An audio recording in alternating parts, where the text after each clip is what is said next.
I am very much convinced that the greatest need of the hour in almost every sphere of human existence is leadership.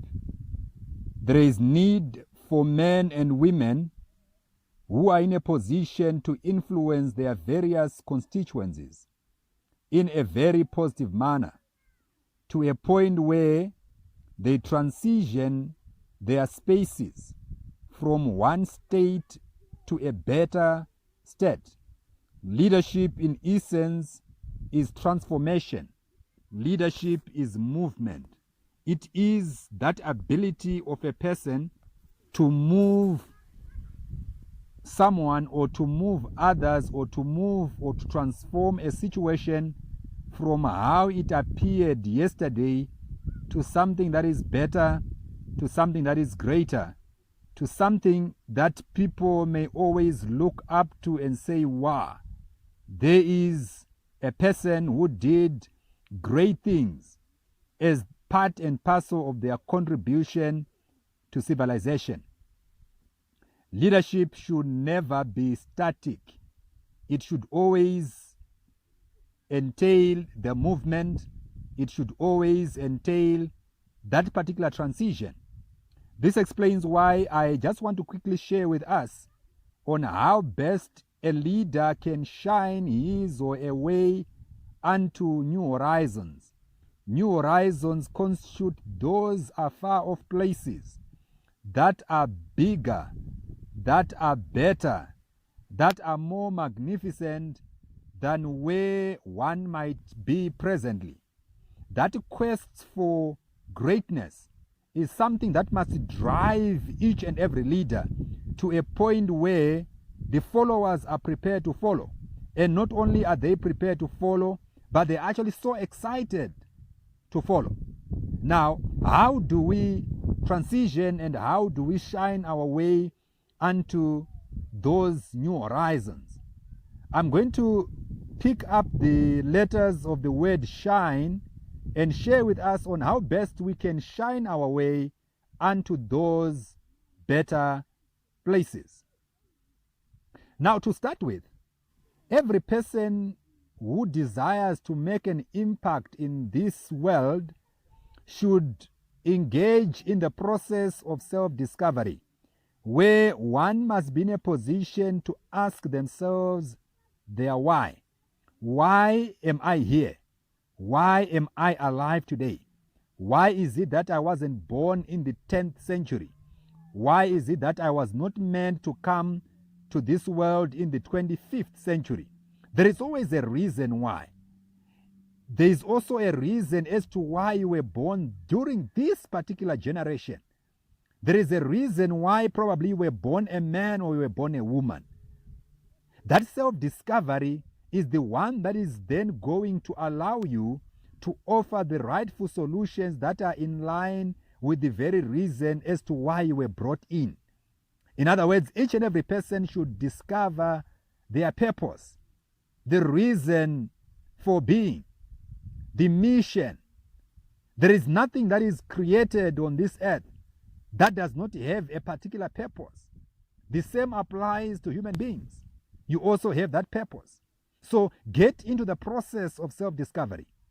And when you have discovered whom you are, you must also strive and work towards self-discipline, where you discipline yourself, you buffet yourself to do certain things that the majority may not be prepared to do. One thing that separates leaders from every other person who is plying the earth is the ability on the part of the leader to discipline themselves to do those things that everyone else might not be doing. Probably discipline in terms of the time that you wake up, discipline in terms of your friends, discipline in terms of the path that you take, discipline in terms of your spirituality, discipline in terms of various other things that would make you a better world citizen. From the discipline, you'd now realize that the leader would develop self-confidence. If you know where you're going and you know the reason as to why you are on earth and you know the unique talents and unique endowments that you have, chances are very high that you become so self-confident to a point where you can face any impediment, you can face any challenge that may present itself before you.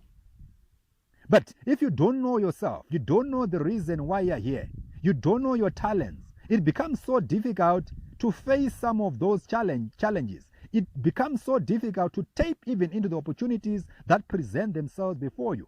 It will also be very difficult to even shine yourself onto the new horizons. But if ever you are to get to those new horizons, develop this self-confidence. Tell yourself, I can do it. Why? Because you can. You have the capability of doing it. Now from the S is the H, which represents hope. A leader is a dealer in hope, according to the words of Napoleon Bonaparte. You cannot afford to lose hope. Everyone else is looking up to you in whatever situation may present itself. So the leader should always keep hope alive. During the time of Adolf Hitler, he was well known for sending Jews to the concentration camps. And the Jews were dying in large numbers in those concentration camps. But there was one man who was so exceptional, who was sent to the concentration camp in Auschwitz. And whilst he's in the concentration camp, he's busy preparing for some presentations that he's going to make one day when he leaves the concentration camp. And he's preparing that one day he will be in America, standing before American podiums, addressing Americans, telling them about how life in the concentration camp was like. But in the meantime, so many other people are dying just next to him. Later on, after the Second World War, this man found himself standing in American podiums, addressing Americans, telling them about how life in the concentration camp was like. And as he presented, he was asked, how come it appears as if you have presented this presentation so many times before? And he said, indeed, whilst I was still in the concentration camp at Auschwitz, I was busy preparing for these presentations. Not only that, I saw all of you back then when I was still in the concentration camp. Here was a man who never lost hope. His name was Viktor Frankl. That is exactly the same manner or the same order of execution that each and every individual should always strive at engaging by. And as you do that, you stand at transforming and making your space a better space to live in. Besides hope, a leader should have a holistic perspective of that which surrounds them, where the leader must look ahead, see clearly what lies yonder, see the end from the beginning. Besides that, the leader should also look above, connect with your maker. You must bear this in mind, that you are a product of a maker somewhere. And for that reason, there is need to always look above. Also look behind. There are critical lessons that you can learn and master from those things that happened in the past. To the extent that you always build up probably on those failures, you improve on the successes that you had in the past. Look around. What is happening around you, your immediate confines? So a leader should have what you call a 360-degree perspective, which is a holistic view of that which happens and that which is surrounding them. Besides the holistic perspective, every leader should likewise be very humble. Every human being is very close to humus. You are only a few breaths away from your death. Hence, you are so close to humus. There is no need for pride. There is no need for arrogance. Remain as humble as you possibly can. It is only those men and those women who are humble who have a greater chance of reaching the highest level of their potential. Many individuals lost it in days past, even though they were greatly endowed. even though they were so talented. Why? Because they failed on this very important aspect of leadership, which we call humility.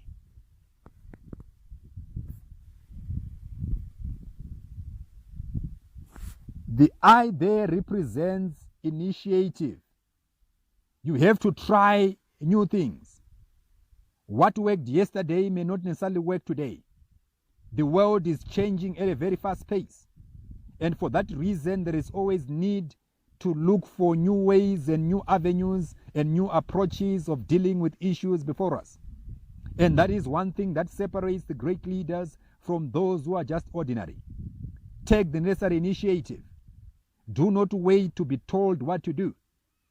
Always try things out. And as you do that, chances are very high that opportunities unto the new horizons will always present themselves. There are great things that become manifest when you step out to do those things that you have to do probably in a different manner. So have that initiative. At the same time, keep inspired, remain inspired.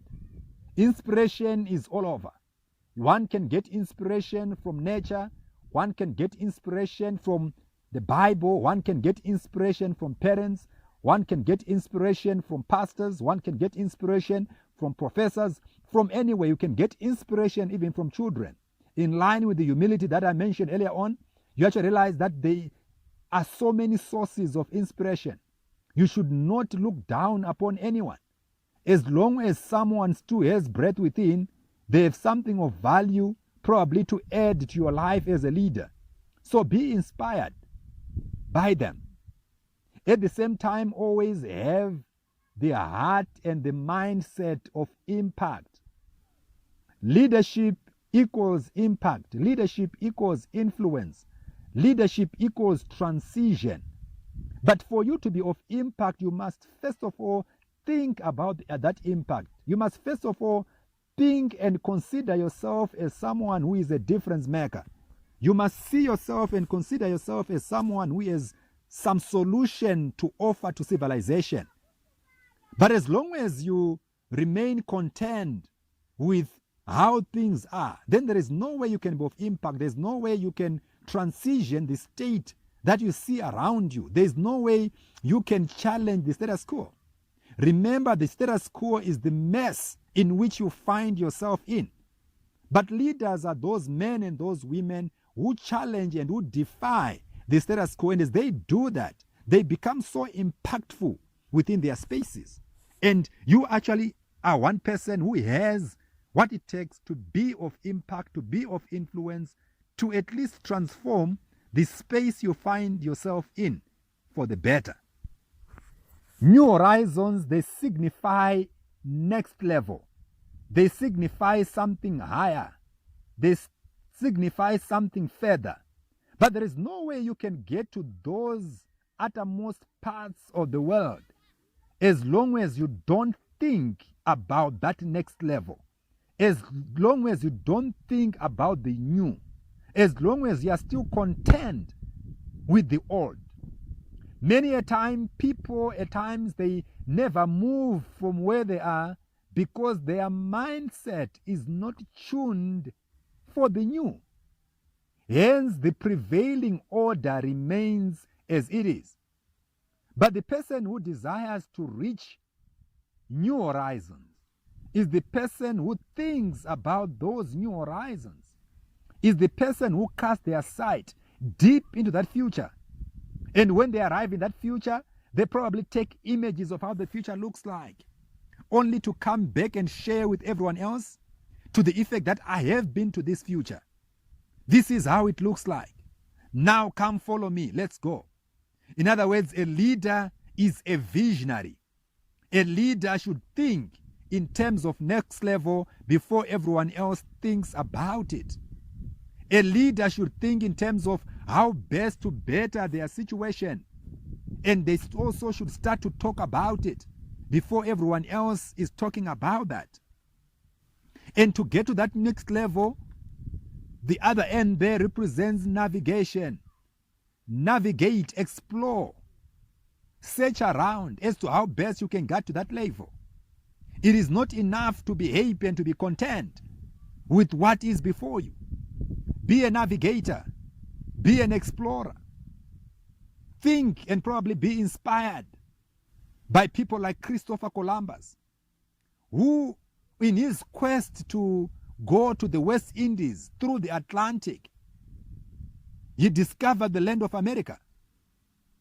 Here was a man who was a navigator. Here was a man who was an explorer. And today, 6 centuries later, we are still mentioning Christopher Columbus. Why? Because of the exploration instincts, because of the navigation, because of the leadership that was in him. And I'm saying every leader has the capacity and the potential to do likewise, just like Christopher Columbus did. Likewise, build on yesterday's success. A leader is someone who is never content with something that transpired or happened last year or 10 years ago or 20 years ago or even yesterday.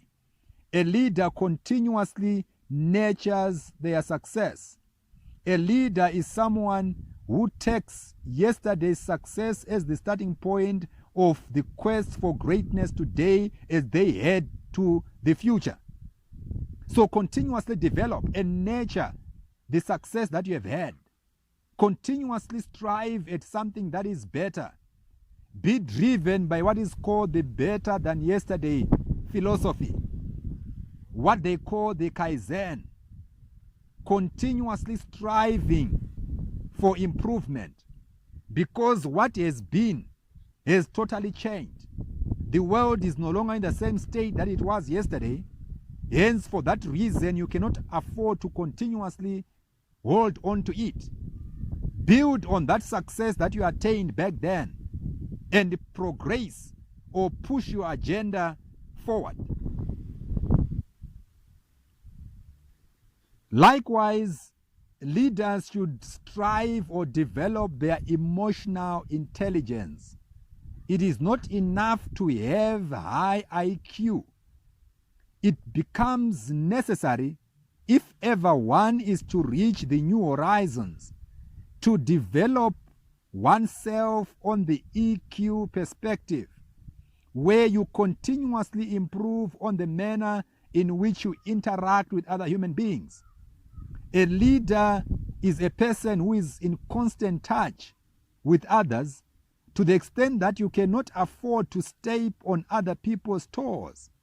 You cannot afford to just throw words anyhow. A leader should be a diplomat in terms of the manner in which they interact with other people. A diplomat is someone who can tell you to go to hell, and you look forward to the journey because of how the statement is packaged. What does this mean?